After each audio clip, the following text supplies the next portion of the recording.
Assalamualaikum warahmatullahi wabarakatuh. Kami dari kelompok 3 akan mempresentasikan hasil PJBL kami dengan judul produksi antibiotik cephalosporin C menggunakan stirred tank reaktor dan fermentasi fed batch. Di sini anggota dari kelompok 3 beranggotakan saya sendiri Alivia Jasa Hariwijaya dengan rekan-rekan saya Jasmine Rizkita, Liviana Eka, dan Raisa Hamada. Antibiotik cephalosporin merupakan salah satu antibiotik beta-laktam yang banyak digunakan dalam dunia medis karena memiliki spektrum aktivitas yang luas dan efektif terhadap berbagai bakteri patogen. Senyawa ini diproduksi secara biologis oleh jamur Acremonium chrysogenum yang bentuk dalam bentuk cephalosporin C yang selanjutnya menjadi prekursor berbagai antibiotik cephalosporin sistem semi-sintetik. Tingginya kebutuhan antibiotik ini mendorong perlunya proses produksi yang efisien dan mampu menghasilkan produksi dengan kualitas yang konsisten. Oleh karena itu, pada BJBL ini kami merancang produksi antibiotik cephalosporin C dengan mengacu pada penelitian Ibrahim dan rekan-rekan yang dipublikasikan dalam jurnal AMB Express tahun 2024. Penelitian tersebut berhasil melakukan optimasi produksi cephalosporin C menggunakan fermentor skala laboratorium dan menunjukkan peningkatan produksi hingga 3,4 kali dibandingkan kondisi yang belum dioptimalisasi.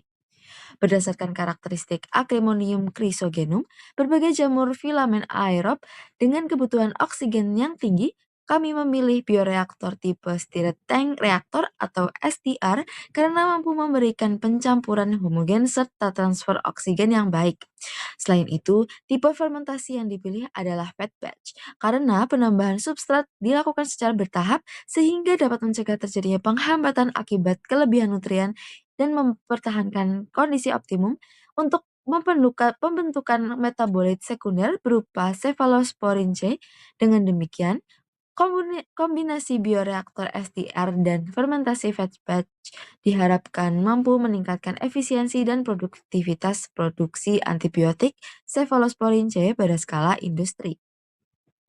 Baik, untuk selanjutnya di sini terdapat komponen-komponen fermenter STR atau stirred tank reactor. Yang pertama di sini terdapat feeding pump pada bagian atas di mana feeding pump itu merupakan satu pompa yang digunakan untuk memasukkan medium atau nutrien tambahan ke dalam bioreaktor selama fermentasi. Pada fermentasi feed batch, pompa ini berfungsi sebagai penahanan substrat secara bertahap. Kemudian ada medium inlet. Medium inlet ini merupakan salah satu jalur masuk medium fermentasi atau larutan nutrien ke dalam reaktor. Kemudian ada air inlet yang dimana berfungsi sebagai saluran masuk udara steril yang dibutuhkan mikroorganisme aerob untuk respirasi dan pertumbuhan. Selain itu ada agitation system yang dimana agitation system ini berfungsi sebagai pengaduk yang terdiri dari motor, kemudian poros atau shaft, dan impeller. Berfungsi mencampur medium menyebarkan nutrien dan meningkatkan transfer oksigen. Kemudian ada juga detection monitor yang dimana detection monitor itu merupakan salah satu monitor yang dapat menampilkan data dari sensor seperti suhu, pH, oksigen atau DO, dan parameter proses lainnya secara real time. Kemudian terdapat sensor probe. Nah, sensor probe ini merupakan salah satu sensor yang ditempatkan di dalam fermenter untuk mengukur kondisi fermentasi, misalnya pH, suhu, DO, atau tekanan. Kemudian ada thermal jacket. Nah, thermal jacket itu merupakan salah satu lapisan di bagian luar tangki yang terdiri dari air yang dialiri oleh air panas atau air dingin untuk menjaga suhu fermentasi tersebut agar tetap stabil dan tetap optimum. Kemudian ada juga reaktor tank, di mana reaktor tank itu merupakan salah satu fungsi komponen alat yang sebagai wadah utama tempat berlangsungnya proses fermentasi dan pertumbuhan mikroorganisme. Kemudian ada juga submerged aerator atau sparger, yang dimana alat tersebut itu berada di dasar tangki untuk memasukkan udara steril dalam bentuk gelembung-gelembung kecil sehingga oksigen mudah larut dalam bentuk medium. Kemudian ada juga impeller yang dimana berfungsi sebagai baling-baling pengaduk.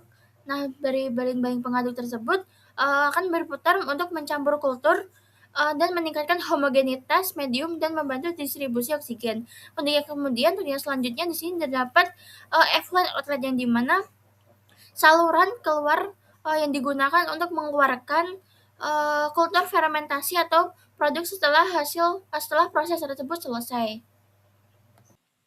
Baiklah, sekarang adalah mekanisme produksi dari cefalosporin. Di sini kami mengambil contoh cefalosporin yang diproduksi menggunakan repeat batch tower bioreactor yang diperkenalkan oleh Antonio dan kawan-kawan. Berikut adalah gambaran dari mesin bioreaktor batch tower bioreactor yang didesain dan berikut adalah mekanisme yang tercantum pada jurnal. Slide ini menunjukkan mekanisme kerja dari bioreaktor tower yang digunakan untuk memproduksi antibiotik cefalosporin menggunakan sel Cephalosporium acremonium yang diimobilisasi dalam biopartikel. Mekanisme ini diambil dari jurnal yang tertera pada slide sebelumnya. Pada bagian kiri, terlihat konfigurasi bioreaktor. Bioreaktor ini dilengkapi dengan saluran aerasi di bagian bawah, prop oksigen terlarut, prop pH, saluran penambahan media, serta drain untuk pembuangan media. Udara dialirkan dari bawah sehingga menghasilkan gelembung yang membantu suplai oksigen bagi sel.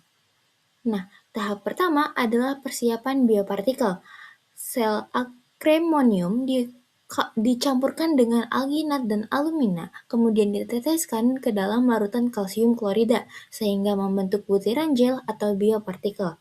Tahap kedua adalah pengisian media segar. Setelah biopartikel terbentuk, media kultur ditambahkan ke dalam bioreaktor sehingga mencapai volume kerja yang ditentukan. Selanjutnya, masuk ke fase pertumbuhan sel atau trofofase. Pada tahap ini, sel memanfaatkan glukosa sebagai sumber energi utama untuk memperbanyak biomasa. Karena oksigen lebih banyak tersedia di bagian luar biopartikel, pertumbuhan sel terutama terjadi pada lapisan luar. Nah, setelah kadar glukosa menurun, proses memasuki fase idiofase, yaitu fase produksi cefalosporin. Pada kondisi ini, represi oleh glukosa berkurang sehingga enzim pembentuk antibiotik menjadi aktif. Sukrosa kemudian digunakan sebagai sumber karbon untuk mendukung sintesis produk. Lalu, ketika substrat hampir habis, dilakukan akhir batch, yaitu media lama dibuang dan biopartikel dicuci menggunakan larutan NaCl 0,9% untuk menghilangkan sisa media dan produknya. Nah, bagian bawah slide ini menunjukkan siklus repeat batch. Setelah pencucian, media segar ditambahkan kembali dan proses fermentasi dimulai ulang tanpa perlu membuat biopartikel yang baru. Metode ini dapat meningkatkan produktivitas karena fase adaptasi dan pertumbuhan awal menjadi lebih singkat, sehingga produksi cefalosporin berlangsung lebih cepat dan lebih tinggi dibandingkan batch yang pertama.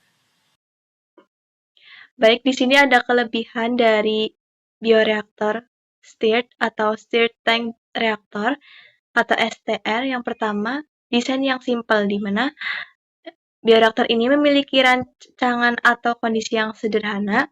Yang kedua, fleksibilitas dan skalabilitas yang sangat baik.